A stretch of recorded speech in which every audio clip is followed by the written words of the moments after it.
नमस्कार दोस्तों, एक बार फिर से आप लोगों का बहुत बहुत स्वागत है हमारे ऑफिशियल यूट्यूब चैनल अविजन इंस्टीट्यूट पे। दोस्तों, मैं हूं आप लोगों के साथ उर्वशी सिंह और एक बार फिर से हम लोग आ गए हैं। बात करेंगे top 10 current affairs based on 5 अक्टूबर। बिना किसी देरी के बढ़ते हैं आगे, स्टार्ट करते हैं सेशन को सबसे पहली न्यूज के साथ, जो कि है international day of non violence, जिसे हम सेलिब्रेट करते हैं 2 अक्टूबर को। बेसिकली दोस्तों, महात्मा गांधी के बर्थडे के दिन, जन्म दिवस पर हम अहिंसा दिवस भी मनाते हैं, जिसे हम international day of non violence बोलते हैं, जो कि हम अक्टूबर 2 को सेलिब्रेट करते हैं, right. Basically, this day serves as a call to action to educate and inspire young people to educate the skill necessary for resolving conflicts and peaceful, right? Basically, हर चीजों का जो मुद्दा है वो लड़ाई नहीं है, वो झगड़ा नहीं है, मार कुटाई नहीं है। हर चीज को सुख शांति अमन चैन के साथ सॉल्व किया जाए, इसी यही उद्देश्य इस दिवस का रहता है, ठीक है। 1993 में इस दिवस को स्टैब्लिश किया गया था और अपने हिस्टोरिकल रूट्स के दौरान इस दिवस को पूरे वर्ल्ड वाइड यहाँ मनाया जाता है। तो international day for non violence celebrated every year on, तो करेक्ट हो जाएगा October 2। हालांकि कोई स्पेसिफिक थीम वगैरह नहीं है, इसलिए इसकी थोड़ी सी हिस्ट्री जान लेते हैं और किस तरीके से क्वेश्चन यहाँ पर बन सकता है, ये बात हमने यहाँ पर कर ली है दोस्तों, ठीक है। ये आप ध्यान रखेंगे। जो भी हमारे चैनल पर नया जुड़ा है, सबसे पहले तो दोस्तों वो चैनल को सब्सक्राइब जरूर कर ले और साथ ही साथ बेल आइकन को जरूर प्रेस कर दे, क्योंकि इसी दौरान आपको नोटिफिकेशंस मिलते रहेंगे। आगे बात करते हैं न्यूज नंबर 2 के ऊपर। International day of older persons, ठीक है, बुजुर्गों के लिए भी दिवस मनाया जाता है दिवस, और ये जो दिन है वो October 1 को सेलिब्रेट किया जाता है globally, right. Basically to contributions of, और जो इनवैल्यूएबल कॉन्ट्रीब्यूशन सीनियर सिटीजन्स देते हैं हमारी लाइफ में दोस्तों, उसी चीज को रिकॉग्नाइज करते हुए इसे ग्लोबल ओकेजन के तौर पर मनाया जाता है। This day established by union national general assembly serves as an opportunity to honour and celebrate the elderly, acknowledge their vital role in the society. और यहाँ पर जो थीम हो जाएगी दोस्तों, ये काफी इंपॉर्टेंट हो जाएगी, that is fulfilling the promises of the universal declaration of human rights for older persons across generations, right.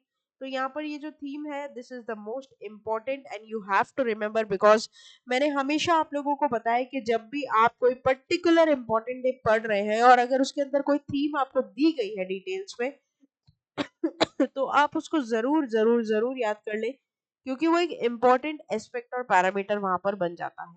तो international day of older person celebrates every year on, तो करेक्ट हो जाएगा October 1। और यहाँ पर इसकी थीम भी दी गई है, तो प्लीज मार्क इट डाउन। आगे बात करते हैं न्यूज नंबर 3 के ऊपर। दोस्तों, financial awareness point of view से काफी इंपॉर्टेंट हो जाएगा ये, और ये आपको इधर क्या करना है, ध्यान रखना है, ठीक है। आगे बढ़ेंगे, इस पे बात करते हैं। तो यहाँ पर एब्सोल्यूट टर्म्स में फिस्कल डेफिसिट बताया गया है between expenditure and revenue, that is 6.42 lakh crore का अगस्त एंड तक। और ये जो पूरी लिस्ट है वो सीजीए के द्वारा रिलीज की गई है, that is control general of accounts. दोस्तों, देखो होता क्या है, हमारा एक बीओपी अकाउंट होता है, ठीक है, बैलेंस ऑफ पेमेंट अकाउंट होता है, जिसे हम ट्रेड अकाउंट बोलते हैं। उसमें सिचुएशन या तो प्लस की रहती है या माइनस की रहती है, क्योंकि अगर आप कोई बिजनेस कर रहे हो, या तो प्रॉफिट होगा या तो लॉस होगा। तो उसी तरीके से ट्रेड भी क्या है, एक बिजनेस ही है। तो ट्रेड कर रहे हैं, या तो प्रॉफिट हो रहा है, तो प्रॉफिट होता है तो हम बोलते हैं भाई सरप्लस है, और अगर माइनस जाता है, लॉस होता है, तो हम बोलते हैं डेफिशिट है। ये है इसके फैंसी वर्ड्स, राइट। तो हमारे इंडिया में जो हम ट्रेड कर रहे हैं, बीओपी चल रहा है, हमारा जो बैलेंस ऑफ पेमेंट का खाता चल रहा है इंपोर्ट एक्सपोर्ट का, उसमें हम डेफिशिट हैं, ठीक है। 36% के हिसाब से हम डेफिशिट अभी चल रहे हैं, राइट। तो fiscal deficit represent the gap between the government expenditure and revenue, indicating the government's borrowing needs. In absolute terms the fiscal deficit amount to 6.42 lakh crore. अब मैम इस बीओपी अकाउंट को मेंटेन करने के लिए, या फिर आप बोलते हैं इसको इक्वल करने के लिए, बैलेंस करने के लिए, जो पैसे हम हमारे डेफिशिट है उसको हम कैसे पूरा करेंगे भाई, हम उस टाइम लेते हैं लोन। और लोन हम किससे लेते हैं, हम लेते हैं आईएमएफ से लोन या फिर आईबीआरडी से लोन, ठीक है। तो ये दोनों इंटरनेशनल ऑर्गेनाइजेशंस है जो कि क्या करती है, मोस्टली आईएमएफ की बात कर लो, तो ये एक ऐसी इंटरनेशनल ऑर्गेनाइजेशन है जो कि हेल्प करती है हर कंट्री को अपने बीओपी को बैलेंस करने के लिए, ठीक है। और आईएमएफ का तो फाउंडर मेंबर है इंडिया, ये भी आप ध्यान रखिएगा। तो India's physical deficit reaches to dash for financial year target in August, तो करेक्ट हो जाएगा 36%। आगे बात करते हैं न्यूज नंबर 4 के ऊपर। Delhi CM Arvind Kejriwal announces 15-point winter action plan to fight air pollution. तो यहाँ पर एयर पोल्यूशन को फाइट करने के लिए जो दिल्ली के चीफ मिनिस्टर हैं अरविंद केजरीवाल जी ने, उन्होंने 15 पॉइंट यहाँ पर रिलीज किए हैं। हम थोड़ा इन पर डिस्कस करते हैं, ठीक है। तो Delhi chief minister Arvind Kejriwal has unveiled a comprehensive 15-point winter action plan aimed at addressing the air pollution in the national capital just in time for the festive season, right?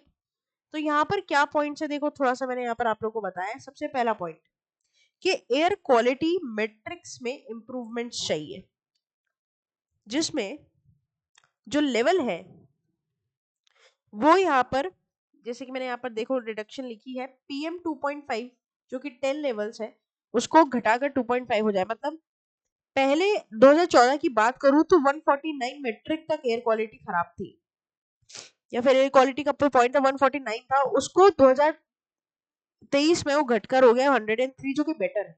इसको और कम होएगा तो और अच्छा है, ठीक है। एयर क्वालिटी बेटर होनी चाहिए। उसी के साथ साथ 30% पोल्यूशन को यहाँ पर रिड्यूस करने की बात करी गई है। फिर आता है कि पब्लिक ट्रांसपोर्ट को एनहांस कैसे करें, तो यहाँ पर इसके लिए 800 इलेक्ट्रिक बसेस की बात यहाँ पर की गई है ब्लॉस्टर करने की, ठीक है। ये एक और इम्पोर्टेंट स्टेप यहाँ पर लिया गया इसी दौरान। थर्ड आता है ग्रीनरी और ट्री ट्रांसपोर्टेशन का, जिसमें 23% का यहाँ पर ग्रोथ देखने को मिला है कि दिल्ली में 23% से ज्यादा पेड़ उगाए जाएंगे, ठीक है। और यहाँ पर हाईएस्ट ग्रीन कवर यहाँ पर इस सिटी को बनाया जाएगा, ठीक है। Plans for free transportation were also discussed over here this point, right. आगे बात करते हैं नंबर 4 के ऊपर, that is clean energy power supply. 24 घंटे पावर सप्लाई रहेगा अनइंटरप्टेड, ठीक है। तो ये भी एक इंपॉर्टेंट एस्पेक्ट है। फिर आता है पोल्यूशन हॉटस्पॉट्स का टैकल कैसे करेंगे पोल्यूशन को वगैरह ये सब। फिर स्टबल बर्निंग को रिड्यूस करेंगे, बेसिकली बायो कंपोजर का यूज कर कर। फिर कंस्ट्रक्शन रेगुलेशंस है कि भैया 500 स्क्वायर मीटर पर एक्सीड हो रहा है वेब पोर्टल, वैसा उसको लेकर डस्ट फ्री रोड्स होनी चाहिए, है ना। और उसी के साथ साथ एंटी स्मोक गन्स होने चाहिए जो कि हर एरिया में लगे होने चाहिए, जो कि पोल्यूशन को कंट्रोल करे।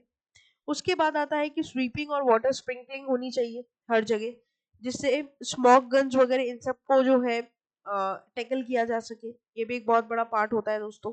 फिर होता है आप लोगों का जैसे व्हीकल रिलेटेड पोल्यूशन मेजर्स जो होते हैं उनको लेकर, जैसे कि आपको पता ही ऑड इवन चलता है वहां पर, पटाखों का बिल्कुल बंद खत्म हो जाए, फायर वर्कर्स का पूरा प्रोहिबिशन हो जाए, ग्रीनरी एनहांसमेंट हो वहां पर। तो इस तरीके से कुछ 15 पॉइंट थे लिस्ट में, बट हमारे जो सामने आए वो 11 पॉइंट अभी तक आए हैं। बाकी के अभी आपको जब भी आएंगे हम हमारी ऑफिशियल वेबसाइट पर आपको जरूर बता देंगे, ठीक है। तो यहाँ पर कुछ 10 से 11 पॉइंट भी आप जान लेंगे तो बहुत है आपके एग्जाम के लिए, एक बार के लिए तो इसको जरूर ध्यान रखिएगा। हालांकि बहुत ज्यादा डेप्थ में से पूछेगा नहीं, ठीक है। कुछ पॉइंट्स पूछ लेगा, आपको बताएगा कि भैया कितने टोटल पॉइंट्स है, तो 15 पॉइंट है, ये ध्यान रखना। तो इस तरीके से क्वेश्चन यहाँ पर बनेगा। और दोस्तों मुझे माफ करेगा, थोड़ी क्या है आज मेरी हरारत है गले में, थोड़ी सी टॉन्सिल्स की प्रॉब्लम मुझे हो रही है, जिसकी वजह से हो सकता है कि माइट बी साउंड आपको थोड़ा सा ऊपर नीचे यहाँ पर आएगा, ठीक है। तो उसके लिए बहुत बहुत माफी चाहेंगे। अच्छा, क्वेश्चन कैसे आप बना सकते हैं, dash unveils 15 point winter action plan to combat air pollution. तो करेक्ट हो जाएगा अरविंद केजरीवाल। आगे बात करते हैं न्यूज नंबर 5 के ऊपर। हाफ वे थ्रू दोस्तों हम हमारे वीडियो के यहाँ पर पहुंच चुके हैं। सौगत गुप्ता, ठीक है, सौगत गुप्ता जो कि एमडी और चीफ एग्जीक्यूटिव ऑफिसर है मारिको के, इनको अब चेयरमैन बना दिया गया है एएससीआई का, that is advertising standards council of India, right. तो सौगातो गुप्ता जो कि मैरिको के फॉर्मर एमडी और सीईओ रह चुके हैं, अब वो नए चेयरमैन बने हैं एएससीआई के। अब देखो दोस्तों क्या है, ये अपॉइंटमेंट का पार्ट है और हमेशा मैंने आपको बताया है कि करंट अफेयर्स में रैंक और इंडेक्सेस के बाद जो सबसे मोस्ट इंपॉर्टेंट सेगमेंट होता है वो अपॉइंटमेंट का होता है। हालांकि इसमें ये तो नहीं बताया गया कि इन्होंने रिप्लेस किसको किया था, बट इनकी हिस्ट्री जरूर बताई गई है, इनका पास्ट जरूर बताया गया, तो ये थोड़ा इंपॉर्टेंट रहता है, ठीक है। Among the following who recently appointed at ASCI chairman, option number A. आगे बात करते हैं न्यूज नंबर 6 के ऊपर, एक और इम्पोर्टेंट डे के साथ, वर्ल्ड हैबिटेट डे। तो वर्ल्ड हैबिटेट डे को हर साल फर्स्ट मंडे ऑफ अक्टूबर का हम ऑब्जर्व करते हैं, और इस साल 2023 में 2 अक्टूबर को ये दिन पड़ा था। तो यहाँ पर भी थीम है, और थीम आपको जरूर जरूर याद करनी है, आप जरूर पढ़ लीजिएगा थीम को, क्योंकि मैंने हमेशा बताया कि डिटेल है और थीम है, तो थीम तो जरूर आएगी बॉस, ठीक है। तो जरूर जरूर थीम याद रखिएगा, और इसमें कोई डेट नहीं, इसमें स्पेसिफिक डे है, ये जरूर याद रखिएगा। तो world habitat day observed every year on, तो करेक्ट हो जाएगा फर्स्ट मंडे ऑफ अक्टूबर। आगे बात करते हैं न्यूज नंबर 7 के ऊपर। Doctor Dinesh Dasa takes oath as office as secrecy or as a member of UPSC, right. तो दिनेश दासा को as a member of UPSC यहाँ पर अपॉइंट किया गया, और इन्होंने यहाँ पर ओथ भी ले ली है। The ceremony administered by UPSC chairman doctor Manoj Soni marks a significant milestone in Dr. Dasa's distinguished career, right?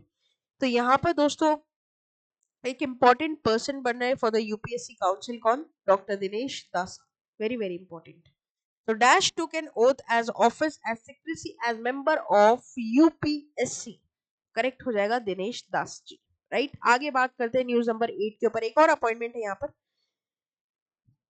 Press Trust of India के चेयरमैन यहाँ पर इलेक्ट हुए फाइनली के एन शांत कुमार जी, ठीक है। तो यहाँ पर के एन शांत Kumar ji seasoned as or elected as chairman of Press Trust of India Board of Directors for 1 year term.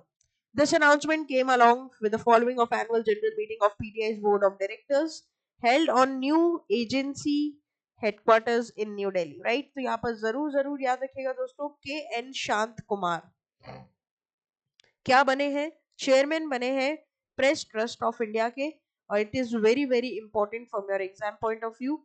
और दोस्तों एक चीज और बता दूं, ये जर्नलिज्म के फील्ड से यहाँ पर बिलोंग कर रहे हैं, ठीक है।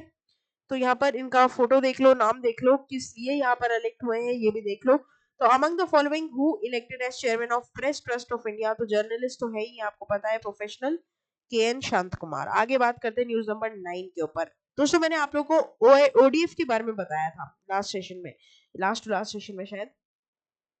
जम्मू एंड कश्मीर ऐसा यहाँ पर स्टेट बन गया है दोस्तों, जो कि पूरी तरीके से ओडीएफ प्लस मॉडल पे चल रहा है, और यहाँ पर इन्होंने स्वच्छ भारत मिशन के अंडर ओपन डिफेक्शन फ्री ये पूरा यहाँ पर डिक्लेयर किया है अपने आप को। 6750 विलेजेस हैं पूरे जो कि ओडीएफ फ्री हैं। Under the visionary leadership of PM Narendra Modi, Jammu Kashmir has achieved the status of ODF, ठीक है, ध्यान रखना, वेरी वेरी इंपॉर्टेंट। और ये ओडीएफ क्या है इसके बारे में अगर आप पूरा जानना चाहते हो ना, तो कमेंट बॉक्स में लिखकर बताओ, अलग से आपको वीडियो मिल जाएगी इसके ऊपर। ये ओडीएफ क्या होता है, ओडीएफ प्लस मॉडल क्या होता है, अगर आप लोगों को नहीं पता है दोस्तों, कमेंट करो, कमेंट बॉक्स का यूज करो, आप लोगों के लिए बनाया गया है वो, ताकि आप हमसे कम्युनिकेट कर सके। वहां पर कोई भी प्रॉब्लम आती है ना, वहां पर लिख दो, जरूर आप लोग की प्रॉब्लम वहां पर सॉल्व की जाएगी। तो dash have been declared as open defecation free plus model under Swachh Bharat mission Jammu and Kashmir, right. आगे बात करेंगे, लास्ट यहाँ पर न्यूज रहेगी जो कि स्टैटिक रहेगी, और स्टैटिक न्यूज के साथ यहाँ पर हम इस सेशन को एंड करेंगे। दोस्तों सबसे रिचेस्ट कंट्री क्या है वर्ल्ड वाइड, तो यूएसए है ना, 26,854 बिलियन के साथ। फिर आता है China, Japan, Germany, 5th number पर आता है हमारा प्यारा भारत, जिसको 3rd पोजीशन पर बहुत जल्द हम लेकर आएंगे आने वाले 5-7 सालों में, ठीक है। मोदी जी का भी यही विजन है कि इंडिया को 3rd लार्जेस्ट इकोनॉमी बनाना है, हालांकि अभी 5th लार्जेस्ट है लेकिन 3rd लार्जेस्ट बनाना है। 6th नंबर पर आता है UK, France, Italy, Canada and Brazil, right.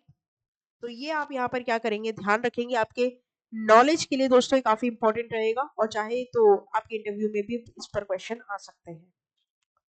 तो फिर देर किस बात की, क्वेश्चन देख लीजिए, कुछ इस प्रकार यहाँ पर बनेगा। टॉप बता दो कौन सा फर्स्ट पोजीशन पर है, तो मैंने अभी अभी पढ़ाया आपको, USA, right, United states of America. तो ये था हमारा पूरा टॉप 10 करंट अफेयर्स का सेशन। एक और यहाँ पर क्वेश्चन यहाँ पर आ गया है गेस, चलिए कोई बात नहीं, एक और क्वेश्चन है, एक और डिटेल है हमारे साथ यहाँ पर। Lieutenant general Raghu Srivasan assumes charge as BRO, एक और अपॉइंटमेंट है शायद, इसलिए मैंने यहाँ पर डाल दिया क्योंकि इंपॉर्टेंट है, इसलिए मैंने इस पर वर्क किया है दोस्तों। लेफ्टिनेंट जनरल रघु श्रीवासन जी को यहाँ पर डायरेक्टर जनरल बनाया गया है बॉर्डर्स रोड ऑर्गेनाइजेशन का, ये आपको ध्यान रखना है ना। थोड़ा सा इनके बारे में यहाँ पर मैंने डिटेल दी है दोस्तों, इनकी हिस्ट्री वगैरह कि कहाँ से बिलोंग कर रहे हैं, क्या है, कहाँ पढ़े हैं, इनका सिग्निफिकेंस क्या है, कहाँ कहाँ पर इन्होंने काम किया है, क्या क्या इनकी एक्सपर्टीज है, सारे आप यहाँ पर देख सकते हैं। बहुत सारे ऑपरेशंस में ये थे, जैसे ऑपरेशन विजय, ऑपरेशन रक्षक, ऑपरेशन पराक्रम, इन सब में इन्होंने रिकॉर्ड भी बनाए हैं, सर्विस दी अपनी, और काफी मजबूत ये यहाँ पर जवान है हमारे भारत के। लद्दाख, अरुणाचल प्रदेश, जम्मू कश्मीर जैसे बॉर्डर रीजन्स पर काम कर चुके हैं, सर्व कर चुके हैं नेशन को। तो यहाँ पर काफी इंटरेस्टिंग इनका रहा है दोस्तों। ठीक है, तो यहाँ पर किसने, रघु शिवासन जी ने अज्यूम किया है डीजी की post for BRO, right, very very important. तो ये था हमारा पूरा टॉप 10, या फिर इस बार तो टॉप 11 हो गया, तो टॉप 11 करंट अफेयर्स का सेशन को यहीं पर विश्राम देंगे। होम सेक्शन पर आप डेली करंट अफेयर्स के शोज देख सकते हैं, लाइव कंटेंट प्लेलिस्ट पर जाकर मन चाहे एग्जाम, मन चाहे सब्जेक्ट की तैयारी कर सकते हैं। कम्युनिटी बेस पर एमसीक्यूज मिलेंगे, सॉल्व करिए, अपनी नॉलेज को एक लेवल अप ले जाइए। ना केवल यूट्यूब बल्कि फेसबुक, ट्विटर, इंस्टा पर भी 24/7 हम अवेलेबल हैं दोस्तों आप लोगों के लिए। मेरे साथ आप लोग डायरेक्टली जुड़ सकते हैं टेलीग्राम चैनल पर इन सभी वीडियोस के लिंक और पीडीएफ के लिए। ठीक है, तो फिर देर किस बात की दोस्तों, जुड़ जाइए, क्योंकि हम यहाँ पर आपको सभी कॉम्पिटिटिव एग्जाम की बहुत ही इलेबोरेटिव फॉर्म में प्रिपरेशन करवाने वाले हैं। और जब तक आप अपना एम अचीव नहीं कर लेते, तब तक अविजन आपका साथ नहीं छोड़ेगा। तो फिर देर किस बात की, जुड़े रहिए, बने रहिए और देखते रहिए आगे आने वाले और फ्रूटफुल सेशंस को। तब तक के लिए दोस्तों, thank you so much and have a nice day.